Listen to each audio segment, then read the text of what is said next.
सबूत बढ़ रहे हैं कि रूस के युद्ध प्रयासों को चीनी कंपनियों से सैन्य सहायता मिल रही है। 30 साल पहले रूस चीन का बड़ा भाई था। उसके पास परमाणु हथियार और आखिरी फैसला करने का अधिकार था। जब मॉस्को बोलता था तो दुनिया सुनती थी, लेकिन अब हालात बदल गए हैं। अब रूस बीजिंग का ध्यान पाने के लिए गिड़गिड़ा रहा है, सिर्फ जिंदा रहने के लिए। इससे बड़ी विडंबना क्या होगी? जिस देश ने दुनिया में कम्युनिस्ट क्रांतियों को बढ़ावा दिया, आज अपनी फैक्ट्रियां चलाने के लिए एक कम्युनिस्ट महाशक्ति पर निर्भर है। ये ऐसे है जैसे कोई पुराना चैंपियन रिंग में टिके रहने के लिए दूसरों के दस्ताने मांग रहा हो। हालात यहां तक कैसे पहुंचे? एक ऐसा देश जिसके पास परमाणु हथियार, तेल, गैस और अपार संसाधन हैं, वो चीन पर इतना निर्भर कैसे हो गया? और बीजिंग इसके बदले में क्या चाहता है? इसे समझने के लिए हमें उस पल पर लौटना होगा जब संतुलन बदलना शुरू हुआ था। 2022 की शुरुआत में रूस के यूक्रेन में घुसते ही पश्चिमी देशों ने तुरंत प्रतिक्रिया दी। रूस पर तेजी से सख्त प्रतिबंध लगे, जिससे वह अपनी वर्षों पुरानी वैश्विक अर्थव्यवस्था से कट गया। रातों रात मॉस्को व्यापार मंच का सदस्य होने से बची खुची चीजों के लिए संघर्ष करने लगा। युद्ध से पहले रूस को पश्चिमी बाजारों तक पूरी आसानी से पहुंच थी, लेकिन अब वह सब गायब हो गया। 2021 से अब तक रूस को यूरोपीय संघ का निर्यात लगभग 65% घट गया है और आयात की स्थिति तो और भी खराब है। लगभग 89% की गिरावट आई है। सिर्फ व्यापार के आंकड़े ही नहीं प्रभावित हुए, पूरे उद्योगों ने वे उपकरण खो दिए जिनकी उन्हें काम करने के लिए जरूरत थी, जैसे जर्मन मशीनरी, अमेरिकी इलेक्ट्रॉनिक्स और वे सेमीकंडक्टर्स जो टैंकों से लेकर ट्रैक्टरों तक सब कुछ चलाते हैं। रूस ने यह सब कुछ खो दिया। इसी कारण फैक्ट्रियां बंद हो गईं, इंजीनियरों को जुगाड़ करना पड़ा और देश की औद्योगिक गति रुक गई। यह ऐसा है जैसे रूस ने बैंड बजाने की कोशिश की, पर आधे वाद्य यंत्र सीमा पर जब्त हो गए। सबसे पहले सेना ने इसका असर महसूस किया, जो न्याय संगत लगता है क्योंकि वे दूसरों की जमीन पर हमला कर रहे हैं। देखिए, रूस लंबे समय से अपनी तकनीकी बढ़त का घमंड करता रहा है, लेकिन उसके पास जरूरी पश्चिमी पुर्जे नहीं हैं। वो महंगे पुर्जों से कमी पूरी करने की कोशिश में फंसा था। सेमीकंडक्टर जैसी चीजें सोने के बराबर हो गईं, उनकी कीमतें दोगुनी हो गईं और मांग पूरी करने के लिए संदिग्ध नेटवर्क उभर आए, लेकिन फिर भी कमी पूरी नहीं हो पाई।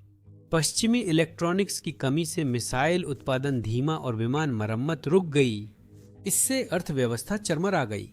अब जैसा कि आप उम्मीद कर सकते हैं, महंगाई बढ़ गई और जो क्षेत्र युद्ध प्रयास से जुड़े नहीं थे वे ठप पड़ने लगे। फिर आया एक उपाय, काला बाजार। तस्करों ने प्रतिबंधित सामानों का कारोबार फैलाया और पश्चिमी उत्पादों को तीसरे देशों से घुमाकर अच्छा मुनाफा कमाया। रूस का इलेक्ट्रॉनिक्स और मशीनरी का अवैध व्यापार जल्द अरबों का बन गया। गुणवत्ता नियंत्रण अनुमान बनते ही नकली पुर्जों की बाढ़ आ गई। यह बदलाव अव्यवस्थित था, रणनीति कम और जिंदा रहने की कोशिश ज्यादा दिखी। यह सिर्फ गर्भ पर चोट नहीं थी। रूस के औद्योगिक केंद्र को बड़ा झटका लगा। पश्चिमी उपकरणों के बिना फैक्ट्रियां नहीं बढ़ीं। तेल रिग्स को पुर्जों का इंतजार करना पड़ा। कार संयंत्रों में देरी हुई और देश को अरबों का उत्पादन नुकसान हुआ। सेना ने संख्या पर निर्भर किया, जिससे युद्ध लंबा चला और संसाधन खत्म हुए। देश में कीमतें बढ़ीं, रूबल डगमगाने लगा। 2024 तक रूस पर 16,000 से ज्यादा प्रतिबंध लगे, जिससे यह सबसे ज्यादा प्रतिबंधित अर्थव्यवस्था बन गया। पागलपन है ना? ऐसा दबाव सिर्फ निचोड़ता नहीं, चीजें बिगाड़ भी देता है। मॉस्को इतना मजबूर हो गया कि उसने जोखिम के बावजूद जहां भी सहारा मिल सकता था वहां तलाशना शुरू कर दिया। तभी चीन ने दखल दिया। जब पश्चिम ने दबाव बढ़ाया तो बीजिंग ने इसमें एक मौका देखा और उस पर फायदा उठाने में बिल्कुल भी देर नहीं की। 2022 और 2024 के बीच चीन ने रूस को निर्यात 60% से भी ज्यादा बढ़ा दिया। इन दोनों देशों के बीच व्यापार न सिर्फ लौटा बल्कि तेजी से बढ़ा। पिछले साल तक रूस को चीन के मशीन टूल्स का निर्यात 4 गुना हो गया था और विमान इंजन, इलेक्ट्रॉनिक्स और केमिकल्स जैसे पुर्जे वहां भेजे जा रहे थे। ये सिर्फ स्पेयर पार्ट्स नहीं थे, ये रूस के ड्रोन उत्पादन, मिसाइल मरम्मत और युद्ध क्षेत्र की लॉजिस्टिक्स की रीढ़ थे। चीन ने सिर्फ पश्चिमी प्रतिबंधों से बने खाली स्थानों को नहीं भरा, बल्कि उसने उन्हें पूरी तरह से भर दिया। एक साल में $4 अरब से अधिक के ड्यूल युद्ध सामान भेजे गए, जिनमें विस्फोटक सामग्री और गनपाउडर के घटक थे। बीजिंग ने पश्चिमी जहाजों को अपने नेटवर्क से मोड़ा और रूस की युद्ध मशीन को प्रतिबंधों के बावजूद चालू रखा। इसी दौरान रूस ने भी एहसान लौटाया और सस्ता तेल और गैस पूर्व की ओर भेजा, जिससे चीन को ऊर्जा सुरक्षा में बढ़त मिली। अब यह कोई दान नहीं था, यह दबदबा था, और चीन अच्छी तरह जानता था कि वह क्या खरीद रहा है। सालों पहले शुरू हुआ बदलाव अब भी जारी है और चीन को रूस के उद्योगों पर वैसा ही नियंत्रण मिल गया है जैसा पहले यूरोप के पास था। युद्ध से पहले पश्चिमी कंपनियां तकनीकी उन्नयन और कीमतों के लिए दिशा तय करती थीं, अब चीन करता है। यह झुकाव ऊर्जा सौदों में साफ दिखाई देता है, जहां कभी रूस नियम बनाता था लेकिन अब वे चीन के नियमों पर चलते हैं।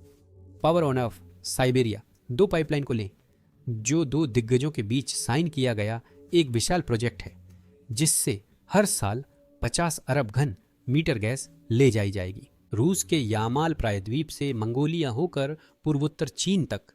कागजों पर यह मॉस्को की गैस निर्यात के लिए एक जीत है, लेकिन असली कहानी समय रेखा बताती है। गजप्रोम को 2031 तक गैस नहीं दिखेगी और 2034-35 से पहले आधी क्षमता भी नहीं पहुंचेगी। चीन तय करता है कब चीजें तेज होंगी और तब तक इंतजार करता है जब तक उसकी मांग मजबूत न हो। यह बातचीत में भी गति को नियंत्रित कर रहा है और मूल रूप से लागतें तय कर रहा है, और यही असली ताकत है। यह रूस को सीमित करता है, जबकि बीजिंग अपनी शर्तों पर सस्ती ऊर्जा पाता है। कोई आश्चर्य नहीं कि ये पाइपलाइनें सबसे पहले चीनी जरूरतों को पूरा करने के लिए विस्तार करती हैं। ऐसी पकड़ गैस लाइनों से आगे रूस की अर्थव्यवस्था की रोजमर्रा की जद्दोजहद तक जाती है। रूसी व्यापार में युआन ने डॉलर की जगह ले ली है और चीनी तकनीक उन जगहों पर आ गई है जहां पहले पश्चिमी ब्रांड्स हुआ करते थे। हुआवेई राउटर मॉस्को नेटवर्क चालू रखते हैं, BYD कारों ने फोर्ड्स को रिप्लेस किया है और चीनी निवेश से बुनियादी ढांचा मजबूत हुआ है, जिससे दोनों अर्थव्यवस्थाएं और करीब आई हैं। यह सिर्फ फैक्ट्रियों तक सीमित नहीं है। बस रूस के बंदरगाहों और आर्कटिक मार्गों को देखिए, जहां बीजिंग महत्वपूर्ण जगहों पर पैसे लगा रहा है ताकि प्रवाह पर नियंत्रण रख सके। व्लादिवोस्तोक और नॉर्दर्न सी रूट के साथ चीनी कंपनियां शिपिंग टर्मिनल, क्रेन और वेयरहाउस में निवेश कर रही हैं, और हाल ही में नए समझौते किए गए हैं ताकि लाखों टन चीनी माल आर्कटिक के पार ले जाया जा सके। रूस के न्यूक्लियर आइस ब्रेकर का उपयोग करके यमाल LNG प्लांट और मुर्मांस्क की कोनमोजोस्कोए लिथियम खदान जैसे प्रोजेक्ट दिखाते हैं कि चीन आर्कटिक में तेल, गैस और कंटेनर कॉरिडोर बना रहा है। इन संबंधों से ट्रांजिट शिपिंग में तेजी आई है, जिसमें चीन मुख्य साझेदार है। जो हम असल जिंदगी में देख रहे हैं वह सिर्फ मदद नहीं है, बल्कि मालिकाना हक है। बीजिंग चालाकी से यह सुनिश्चित कर रहा है कि रूस की माल ढुलाई की क्षमता चीनी निर्मित सिस्टम्स पर निर्भर हो जाए। पोलर सिल्क रोड योजना सब कुछ जोड़ती है और बीजिंग को रूस के निर्यात में हिस्सेदारी देती है। उस नियंत्रण के कारण मॉस्को के लिए कहीं और देखना मुश्किल हो जाता है। रूस की चीन पर निर्भरता सिर्फ बढ़ ही नहीं रही है, बल्कि अब वह पूरी तरह से चीन पर निर्भर हो गया है, जो मिसाइल ग्रेड खनिजों से लेकर बुनियादी इलेक्ट्रॉनिक्स तक सब कुछ सप्लाई करता है, जो पश्चिमी प्रतिबंधों के कारण बने खालीपन को भरता है। मॉस्को ने व्यापार और स्पेयर पार्ट्स के लिए भारत व दक्षिण पूर्व एशिया का रुख किया, पर ये प्रयास अब तक सफल नहीं हुए। रूस इंडो पैसिफिक क्षेत्र में व्यापार और निवेश में 10वें स्थान पर है, जो चीन, अमेरिका, जापान और यूरोप से पीछे है। तेल और हथियारों के लिए भारत के साथ हुए सौदे उम्मीद जगाने वाले थे, लेकिन भारत पहले से ही अन्य विकल्पों की तलाश कर रहा है ताकि अगर रूसी आपूर्ति पर और ज्यादा असर पड़े तो उसके पास विकल्प मौजूद हों। दक्षिण पूर्व एशिया में association of south east Asian Nations देशों ने इस साल अमेरिका को चीन से ज्यादा निर्यात भेजा, जिससे रूसी सामानों में कम रुचि है क्योंकि वे बीजिंग की गति या कीमतों से मुकाबला नहीं कर सकते। इन देशों ने पश्चिमी प्रतिबंधों से दूरी बनाई, लेकिन रूस को असली समर्थन नहीं दिया। चीन के औद्योगिक उत्पादन की बराबरी कोई नहीं कर सकता। रूस की असफल कोशिशें उसकी निर्भरता और स्पष्ट करती हैं। मॉस्को सिर्फ चीन पर निर्भर नहीं, बल्कि उसमें फंसा भी है, और यह सस्ता नहीं है। ऋण व व्यापार समझौते चीन के पक्ष में होते हैं, जिससे उसे साइबेरिया के संसाधनों व प्रभाव तक पहुंच मिलती है। रूसी व्यवसाय अब स्वाभाविक रूप से पूर्व की ओर देखते हैं और इस क्षेत्र पर पश्चिम का दबदबा कम हो गया है। अब वैश्विक स्तर पर यह चीन की उस कोशिश को बढ़ाता है जिसमें शक्ति वाशिंगटन के बजाय बीजिंग के साथ साझा होती है। बीजिंग से मिल रहे समर्थन और सहयोग ने मॉस्को को यूक्रेन में अपनी जंग जारी रखने के लिए और भी ताकतवर बना दिया है। चीन के समर्थन ने रूस की अर्थव्यवस्था बचाने के साथ मॉस्को की युद्ध शैली भी बदल दी है। आर्थिक निर्भरता सैन्य सहयोग में बदल गई और दोनों देशों की रक्षा उद्योगें साधारण व्यापार से आगे बढ़ीं। चीन का प्रभाव इतना बढ़ गया है कि यह दोनेत्स्क, कीव और अदिवका के युद्ध नतीजों को प्रभावित कर रहा है। देखिए, रूस जब यूक्रेन में आगे बढ़ रहा है तो उसके युद्ध प्रयास की असली ताकत मॉस्को में नहीं है। यह चीन से चुपचाप और लगातार भेजा जाता है। बीजिंग ने सैनिक या टैंक नहीं भेजे हैं, लेकिन उसने उतनी ही निर्णायक चीज जरूर भेजी है। वे उपकरण, तकनीक और विशेषज्ञता जो रूस की सैन्य फैक्ट्रियों को चलाती हैं, मशीन टूल्स जो मिसाइल और टैंक के हिस्से बनाते हैं, आक्रमण के बाद से बड़ी संख्या में आ रहे हैं। 2023 के अंत तक चीन रूस की लगभग 70% जरूरतों को पूरा कर रहा था। अक्सर आम उपकरणों की तरह छुपाए गए नागरिक उपयोग की इलेक्ट्रॉनिक्स भी यही तरीका अपनाते हैं। उपभोक्ता गैजेट्स के चिप्स और सर्किट हथियारों को निर्देशित करने में लगते हैं। रूस को पश्चिमी प्रतिबंधों से बचाने असेंबली लाइनें चालू रखने और तकनीक अपडेट करने में मदद करते हैं। इस व्यवस्था में चीन गोला बारूद नहीं भेज रहा है, वह एक एक खेप के साथ महत्वाकांक्षा भेज रहा है। अब यह सिर्फ बक्सों और कस्टम फॉर्म्स तक सीमित नहीं है। चीन का रूस की युद्ध अर्थव्यवस्था को समर्थन अब और भी करीब और औद्योगिक हो गया है। येकातेरिनबर्ग जैसे शहरों में बीजिंग के इंजीनियरों ने रूस के पुराने कारखानों को उन्नत उत्पादन केंद्रों में बदलने में मदद की है, जो नागरिक व्यापार से भरे हैं। चीनी मालगाड़ियां ट्रेन से पहुंचती हैं और जैसे ही उन्हें खोला जाता है, ये नए सिरे से तैयार किए गए कारखाने काम पर लग जाते हैं। इस साल ड्रोन उत्पादन दोगुना हुआ है। चीनी उपकरणों और विशेषज्ञता से यह बदलाव शांतिपूर्वक आया है। हालांकि युद्ध के मैदान पर इसके नतीजे बहुत स्पष्ट हैं। पर्दे के पीछे यह सहयोग और भी गहरा है। चीनी ड्रोन विशेषज्ञ रूस जाकर कई बार IEMJ कुपोल में तकनीकी विकास कर चुके हैं, जो एक सरकारी हथियार निर्माता है और पश्चिमी प्रतिबंधों के तहत है। यूरोपीय सुरक्षा अधिकारियों और रॉयटर्स के दस्तावेजों के अनुसार इन विशेषज्ञों ने 2024 के मध्य से कुपोल 6 से ज्यादा बार देखा है। उस अवधि के दौरान कुपोल को एक रूसी बिचौलिए के माध्यम से चीन में बने हमले और निगरानी ड्रोन की खेपें मिली। इनमें A140, A900 एक तरफा स्ट्राइक ड्रोन और भविष्य में डिलीवरी के लिए A60, 100, A200 जैसे अन्य मॉडल शामिल थे। यह सिर्फ लॉजिस्टिकल सपोर्ट नहीं है, यह सह इंजीनियरिंग है। यह चीनी औद्योगिक ताकत और रूसी सैन्य महत्वाकांक्षा का मेल है। और यह सब खुलेआम हो रहा है, व्यापार आंकड़ों और रेल मैनिफेस्ट के भीतर छुपा हुआ। यूराल से प्रतिबंधित ड्रोन संयंत्रों तक रूस के युद्ध ढांचे पर बीजिंग की छाप गहराई से है। यह हिस्सा मॉस्को प्रचारित नहीं करता। टैंको लॉन्चरों पर मेड इन रशिया की मुहर एक और सच्चाई छुपाती है। अधिकांश मशीनें चीनी पुर्जों से चलती हैं। यह घरेलू उत्पादन कम और अनुवाद के जरिए असेंबली ज्यादा है। सर्किट बोर्ड, सेंसर और इंजन हाउसिंग, और इनके बिना रूस की रक्षा उद्योग रुक जाएगी। यह प्रणाली पूरी तरह से चीन पर निर्भर है और इसके बिना कोई घरेलू विकल्प तैयार नहीं है। आपूर्ति श्रृंखला सीमाओं से जुड़ी है, जिसका केंद्र चीन है।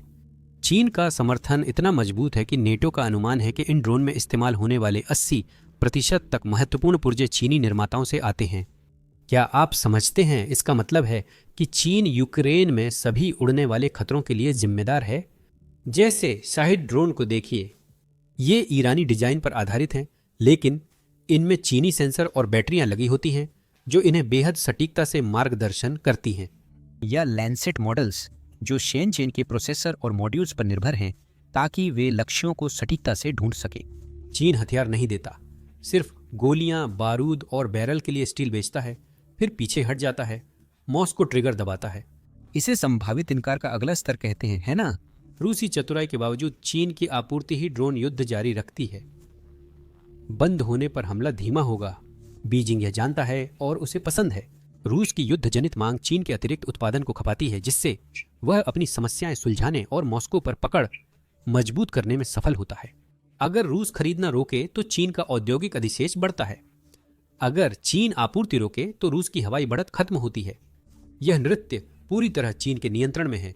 रूस केवल उसका अनुसरण कर सकता है, क्योंकि वह और अधिक निर्भर और सीमित हो रहा है। चीन रूस की युद्ध मशीन को ईंधन देने के साथ साथ उससे सीख भी रहा है। हर ड्रोन का पुर्जा और हर फिर से तैयार की गई फैक्ट्री बीजिंग को मॉस्को के युद्ध के मैदान के सबक सबसे आगे बैठकर देखने का मौका देती है।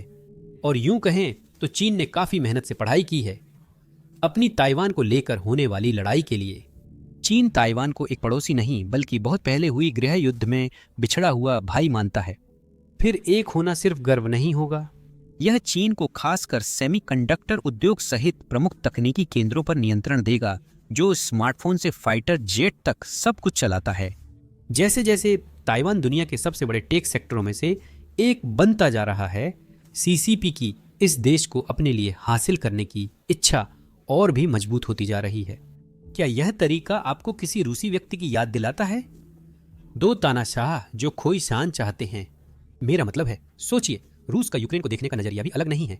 वो देश को अपने पुराने साम्राज्य का हिस्सा मानता है जिसमें साझा इतिहास और भाषा है, लेकिन अब वो पश्चिम की ओर बढ़ रहा है। मॉस्को के लिए यह आक्रमण नाटो को पीछे धकेलने और सोवियत साम्राज्य को एकजुट करने के बारे में था। बीजिंग के लिए ताइवान समुद्री मार्गों की सुरक्षा और अमेरिकी प्रभाव को रोकने से जुड़ा है। और शी जिनपिंग के लिए, जो 2012 से चीन की ताकत बढ़ा रहे हैं, यह सिर्फ रणनीति नहीं है, यह व्यक्तिगत भी है। वह रूस की गलतियों को बहुत ध्यान से देख रहे हैं, बिना एक भी गोली चलाए सीख रहे हैं। शी का तरीका शांत और सोच समझकर किया गया है। वह रूस की युद्ध की गलतियों का अध्ययन कोच की तरह करते हैं। यह ऐसा है जैसे बीजिंग रूस के युद्ध के फुटेज को लगातार देख रहा हो, अपनी खुद की बड़ी आक्रमण योजना के लिए नोट्स लिख रहा हो। लीक फाइलों से पता चला कि रूस फाइटर जेट के इजेक्शन सीट, बीच लैंडिंग गियर और सप्लाई चेन रणनीति के डिजाइन सौंप रहा है। वो सारी चीजें जो आपको आप जानते हैं एक द्वीप पर आक्रमण के लिए चाहिए होंगी। ये सिर्फ दोस्ताना सुझाव नहीं है, ये संयुक्त परियोजनाओं का हिस्सा है जिन्हें नागरिक अनुसंधान के रूप में पेश किया गया है, जिनमें लैब्स और टेक्नोलॉजी की अदला बदली शामिल है, जो सुनने में तो साधारण लगती हैं, लेकिन इनमें गंभीर सैन्य महत्व छुपा है। फिलहाल 50% से ज्यादा सहयोग जारी है, जिनमें रूसी विशेषज्ञ चीनी उपकरणों को युद्ध के लिए बेहतर बना रहे हैं। वो जल्दीबाजी नहीं कर रहे, बल्कि अनुभव लेकर रूस की गलतियों को ताइवान जलरम रूम मध्य पर चीन की तेज और साफ हमले की योजना में बदल रहे हैं। जब हमला होगा, वे पूरी तैयारी और अंतर्राष्ट्रीय प्रतिक्रिया के लिए तैयार रहेंगे। यही ताइवान की सबसे बड़ी चिंता है। अगर चीन आगे बढ़ेगा तो उसे मुश्किल पानी पार कर सैनिक भेजने और मिसाइल ड्रोन से बचना होगा। रूस ने यूक्रेन में ऐसी परिस्थितियां झेली हैं, नदियां पार की हैं और शहरों में गोलाबारी के बीच आगे बढ़ा है। चीन हर कदम पर नजर रखे हुए इसे एक जीवित क्लासरूम मानता है। यह असली हालात में अमल करना आसान बनाएगा। अब उनके ड्रोन रूसी मॉडल जैसे हैं, जिनमें तेज कैमरे और स्मार्ट टारगेटिंग है। इन सुधारों का नतीजा है, इसमें कोई शक नहीं। उनकी तोपों की फायरिंग का तरीका अब मॉस्को की भारी गोलाबारी जैसा है। यहाँ तक कि चीन की लॉजिस्टिक्स टीमें भी सप्लाई रूट्स उसी तरह एडजस्ट कर रही हैं जैसे रूस ने बमबारी के बाद ट्रकों को चलाया। लेकिन ताइवान के लिए डरावना मोड़ ये है, चीन की सेना सिर्फ सीख ही नहीं रही, वो तो रूस से कहीं आगे निकल चुकी है। 2 मिलियन से भी ज्यादा सैनिकों के साथ और ऐसे एडवांस्ड जहाज और जेट्स जो रूस के पुराने बेड़े से कहीं बेहतर हैं। चीन की सेना स्पीड और सटीकता के लिए तैयार की गई है। इसके मुकाबले रूस की सेना ने अपनी उम्र दिखा दी है। उनके टैंक खराब होते हैं, सामान की कमी और मनोबल भी गिरता है। फिर भी हाल के वर्षों में हमने सेना की विनाशक ताकत देखी है। ताइवान इतनी किस्मत वाला नहीं है। चीन ने अरबों डॉलर सैन्य उन्नयन में लगाए हैं और हाइपरसोनिक मिसाइलों व स्टेल्थ फाइटर्स का परीक्षण किया है। उस बढ़त से शी को आत्मविश्वास मिलता है। उसकी सेनाएं सालों से ताइवान से जुड़े हालात की रिहर्सल कर रही हैं। अब रूस के युद्ध से सीखकर वह पहले से ज्यादा तैयार महसूस करता है। और ये सबक जो चीन सीख रहा है, वे सिर्फ क्लासरूम तक सीमित नहीं हैं, वे समुद्र में भी दिखाई दे रहे हैं। रूस और चीन ने संयुक्त नौसैनिक अभ्यास तेज कर दिए हैं। वे प्रशांत महासागर और जापान सागर में साथ साथ जहाज चला रहे हैं। रूसी जहाजों ने चीन के अभ्यास के तुरंत बाद ताइवान के पास भी गश्त की, मानो वे किसी बड़े मिशन के लिए समय मिला रहे हों।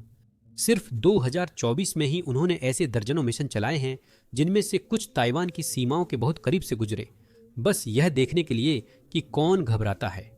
कोई औपचारिक गठबंधन नहीं, लेकिन तालमेल साफ दिखता है।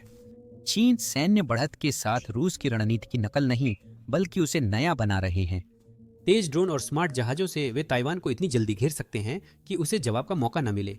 सबको जोड़ता है एक शांत समझौता। रूस जख्म साझा करता है, चीन उन्हें तेज औजार बनाता है। मॉस्को को समर्थन, असली फायदा बीजिंग को मिलता है। साइबर टीमों से जो ग्रिड बंद कर सकती हैं, रॉकेट फोर्सेस तक जो समुद्री तटों को ढंक सकती हैं, चीन उस लड़ाई के लिए तैयार है जिसे जीतने का रूस सिर्फ सपना देख सकता है। ताइवान यह सब होते हुए देख रहा है और दांव को जानता है। रूसी अनुभव और सी की महत्वाकांक्षा के साथ आत्मविश्वासी चीन पूरे क्षेत्र का संतुलन बदल सकता है। विडंबना है कि रूस खुद लड़ाई में फंसा है, फिर भी वह बीजिंग को एक और बड़ी तूफान की चाबी दे रहा है। शी सिर्फ देख नहीं रहे हैं, बल्कि दरवाजा खोलते हुए मुस्कुरा भी रहे हैं। अब चीन की युद्ध तैयारी ताइवान ही नहीं, पूरी दुनिया को चौकन्ना कर रही है।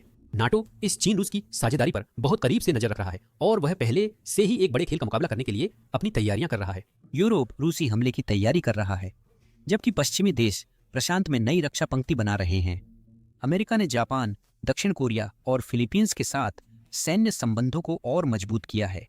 इस क्षेत्र में और अधिक सैन्य संसाधन तैनात किए हैं और चीनी जलक्षेत्र से कुछ ही मील दूर संयुक्त सैन्य अभ्यास कर रहा है।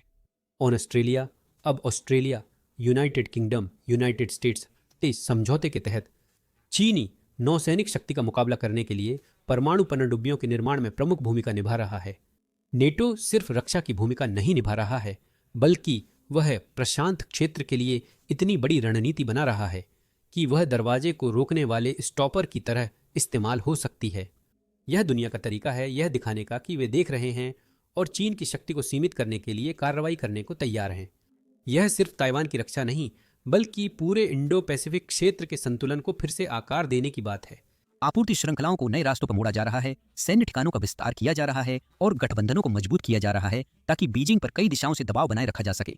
वियतनाम और इंडोनेशिया जैसे देश जो पहले पश्चिम का साथ देने में सतर्क थे, अब चीन के बढ़ते प्रभाव को लेकर चिंतित हैं। संदेश साफ है, चीन ने ताइवान पर कदम बढ़ाया तो उसे एकजुट प्रतिक्रिया मिलेगी। उसे एक समन्वित मोर्चे का सामना करना होगा जो पहले से जमीन और समुद्र दोनों पर जवाब देने को तैयार है। रूस के चीन के प्रभाव में डूबने से अब यह गठबंधन हाथ मिलाने से ज्यादा शतरंज के बोर्ड जैसा लगता है। नेटो योजनाकार सिर्फ व्यापार या तकनीकी बदलाव से चिंतित नहीं है। चिंता है कि बीजिंग मास्को को यूरोप में परेशानी बढ़ाने के लिए उकसा सकता है जब चीन ताइवान पर कदम बढ़ाए। ऐसी दो मोर्चों की संकट की स्थिति पश्चिमी देशों को कमजोर कर देगी, जिससे वॉशिंगटन को अपने प्रशांत क्षेत्र के हितों की रक्षा करने या यूरोप में मोर्चा संभालने के बीच चुनाव करना पड़ेगा। यह केवल अटकलें में नहीं बल्कि दबाव पर आधारित स्थिति है। चीन रूस को लड़ाई के लिए उपकरण, तकनीक और पैसा देता है, और जब आप इतने ज्यादा निर्भर होते हैं तो आपके पास न कहने का विकल्प नहीं होता। पुतिन ने खुद को ऐसी मुसीबत में डाल लिया है कि शायद वह मना नहीं कर पाएंगे। यहाँ तक कि नाटो के शीर्ष नेतृत्व भी खतरे की घंटी बजा रहे हैं। सेक्रेटरी जनरल मार्क रूट ने हाल ही में चेतावनी दी थी कि चीन और रूस कई मोर्चों पर पश्चिम की दृढ़ता की परीक्षा ले रहे हैं। उन्होंने जोर देकर कहा कि नाटो को यूरोप और इंडो पैसिफिक में एक साथ आने वाले खतरों का जवाब देने के लिए तैयार रहना चाहिए। उनका संदेश साफ है, एकल थिएटर संघर्ष का दौर खत्म हो गया है। इसी कारण वे इसे दूर की संभावना नहीं मानते और पहले से ही खुद को ढाल रहे हैं। यूरोप भर में संयुक्त अभ्यास बढ़ गए हैं, जिसमें दर्जनों देशों के सैनिक यह अभ्यास कर रहे हैं कि अगर रूस अचानक कुछ करता है तो कैसे प्रतिक्रिया देनी है। बाल्टिक देशों में एस्टोनियाई, लातवियाई और लिथुआनियाई सेनाएं सीमा के और करीब जा रही हैं। टैंक दोबारा तैनात हैं और मिसाइल सिस्टम अपनी जगह पर हैं। निगरानी भी बढ़ा दी गई है। अब जासूसी विमान रूसी सैनिकों की गतिविधियों पर नजर रख रहे हैं और सैटेलाइट चीनी शिपिंग मार्गों की निगरानी कर रहे हैं। यह पागलपन नहीं बल्कि पैटर्न पहचानने की बात है। यूक्रेन ने दिखाया कि देर करने पर क्या होता है। अगर चीन ताइवान पर बढ़ता है तो नाटो चाहता है यूरोप तैयार रहे, न कि जल्दबाजी में। यह सब कहने और करने के बाद अगर आप पूछें कि रूस इतना जोखिम भरा प्लान क्यों अपनाएगा तो आप गलत नहीं होंगे। इसका जवाब सीधा है, जिंदा रहना। यूक्रेन में युद्ध ने मॉस्को के संसाधन खत्म कर उसकी कमजोरियां उजागर कर दी हैं। अपनी फैक्ट्रियों के संचालन के लिए वह चीनी मशीन टूल्स, इलेक्ट्रॉनिक्स और वित्तीय मदद पर निर्भर है। इनके बिना उत्पादन रुक जाता है, ड्रोन उड़ना बंद हो जाते हैं और गोला बारूद खत्म हो जाता है। चीन को न कहना विकल्प नहीं, पर सिर्फ काम जारी रखना भी काफी नहीं। नाटो की सीमाओं के पास एक नया संकट यूरोप को ध्यान केंद्रित करने के लिए मजबूर कर देगा, जिससे यूक्रेन में रूसी सेनाओं पर दबाव कम हो जाएगा। मॉस्को अब भी नाटो विस्तार और पूर्वी यूरोप में अपनी खोई प्रभाव शक्ति से नाराज है। पोलैंड या बाल्टिक देशों के पास हालात भड़काना पुतिन के लिए सिर्फ रणनीतिक नहीं बल्कि व्यक्तिगत भी है। जब सबसे बड़ा आपूर्तिकर्ता ही जीवन रेखा हो तो वफादारी मजबूरी बनती है। चीन रूस साझेदारी न सिर्फ अपने देशों बल्कि पूरी दुनिया को प्रभावित कर रही है। जो मॉस्को के लिए पश्चिमी प्रतिबंधों के तहत संघर्ष करते हुए एक जीवन रेखा के रूप में शुरू हुआ था, वह चुपचाप एक शक्ति परिवर्तन में बदल गया है, जहां बीजिंग फैसले लेता है। चीन सिर्फ दोस्त की मदद नहीं कर रहा बल्कि इस गठबंधन से अपना प्रभाव बढ़ा रहा है। सिर्फ व्यापार ही नहीं, Brazil, Russia, India, China, south Africa जैसे वैश्विक समूह भी नेतृत्व के नियम बदलना चाहते हैं। बीजिंग इस साझेदारी को एक टीम प्रयास के रूप में पेश करता है, जो पश्चिमी नियंत्रण के खिलाफ दबाव बनाने का एक तरीका है। यह संदेश उन वैश्विक दक्षिण देशों को आकर्षित करता है जो वर्षों से अमेरिका के फैसलों में अनदेखा महसूस करते हैं। यह प्रस्ताव सुनने में उचित लगता है। नई आवाजें, नए नियम और डॉलर या पश्चिमी संचालित बैंकों पर कम निर्भरता। रूस चीन के साथ सम्मेलनों में खड़ा रहता है और बहुध्रुवीय एकता का समर्थन करता है। नारों के बावजूद शक्ति संतुलन बराबर नहीं है। उदाहरण के लिए ब्रिक्स देखें। यह ब्राजील, रूस, भारत, चीन, दक्षिण अफ्रीका और नए सदस्य ईरान, मिस्र जैसी उभरती शक्तियों का समूह है। यह समूह व्यापार को बढ़ावा देने, वैश्विक प्रणालियों को सुधारने और पश्चिमी प्रभाव के विकल्प बनाने की बड़ी बड़ी बातें करता है। अगर करीब से देखें तो चीन का दबदबा अनदेखा करना मुश्किल है। चीन की अर्थव्यवस्था लगभग 20 ट्रिलियन डॉलर की है, जबकि रूस की मुश्किल से 2 ट्रिलियन डॉलर पार करती है। यह साझेदारी नहीं, ताकत का फर्क है। चीन Brazil, Russia, India, China, south Africa की सकल घरेलू उत्पाद का करीब 60% है, यानी वही रफ्तार, एजेंडा और विचारों का निर्धारण करता है। रूस बैकअप सिंगर की तरह है, मौजूद है, आवाज तेज है, पर लीड गाना नहीं गा रहा। समूह का विस्तार असली नियंत्रण दर्शाता है। चीन ने अपनी प्राथमिकताओं वाले बड़े समूह के लिए नए सदस्य जोड़ने पर जोर दिया। भारत और ब्राजील को चिंता थी कि ज्यादा सीटों से उनका प्रभाव घटेगा, इसलिए उन्होंने हिचकिचाहट दिखाई। रूस ने विरोध नहीं किया, उनके पास विकल्प भी नहीं था। अर्थव्यवस्था और छवि पर दबाव के कारण मॉस्को को अब चीन की अधिक जरूरत है, इसलिए वे सिर हिलाकर सहमति जताते हैं, चाहे फैसले उनके हित में न हो। यह बराबरी की टीम नहीं है, यह ज्यादा उस तरह है जैसे चीन रेस्तरां चुनता है और रूस उम्मीद करता है कि उसे डिनर पर बुलाया जाएगा। यह गतिशीलता Brazil, Russia, India, China, south Africa के हर एजेंडा में दिखती है। चाहे वह तकनीकी विकास हो, हरित ऊर्जा सौदे हों या पश्चिमी प्रतिबंधों से बचने के लिए वित्तीय प्रणाली बनाने की योजनाएं हों, चीन बातचीत में नेतृत्व करता है, रूस उसका अनुसरण करता है। इस ध्यान और इसके साथ मिलने वाली आर्थिक मदद के लिए आभारी रहता है। एकता की छवि कैमरों के लिए चमकाई जाती है, हकीकत ज्यादा लेन देन वाली है। चीन साधन, पैसा और गति लाता है, रूस राजनीतिक समर्थन और पश्चिम विरोधी नाराजगी देता है। यह व्यवस्था अभी इसलिए चल रही है क्योंकि बीजिंग को उसका मनचाहा मिल रहा है। इसे और भी खास बनाता है कि चीन इस साझेदारी का इस्तेमाल खुद को वैश्विक दक्षिण की आवाज के रूप में पेश करने के लिए करता है, जबकि चुपचाप पर्दे के पीछे से सब कुछ नियंत्रित करता है। बात निष्पक्षता की है, पर कदम सोच समझकर उठाए जाते हैं। Brazil, Russia, India, China, south Africa के जरिए चीन सत्ता साझा नहीं, बल्कि उसे सुरक्षित रखने चाहता है। रूस, जो पहले बड़ी ताकत था, अब जूनियर पार्टनर बन गया है और अपनी अहमियत बनाए रखने की कोशिश कर रहा है, जबकि बीजिंग माहौल तय कर रहा है। तो भले ही भाषण एकजुटता का एहसास दिलाते हों, हकीकत कुछ और ही है। चीन वैश्विक महत्वाकांक्षाओं के लिए मंच बना रहा है, रूस उससे समर्थन लेने जुड़ा है। यह गठबंधन पश्चिमी प्रभुत्व को चुनौती दे सकता है। यह भी याद दिलाता है कि सभी साझेदारियां भरोसे या समानता पर नहीं बनती। कुछ साझेदारियां जरूरत पर होती हैं और चीन इसका इस्तेमाल जानता है। चीन की पकड़ ब्रिक्स जैसे वैश्विक मंचों पर मजबूत है, लेकिन वह रूस पर उसके घर में भी दबाव बना रहा है।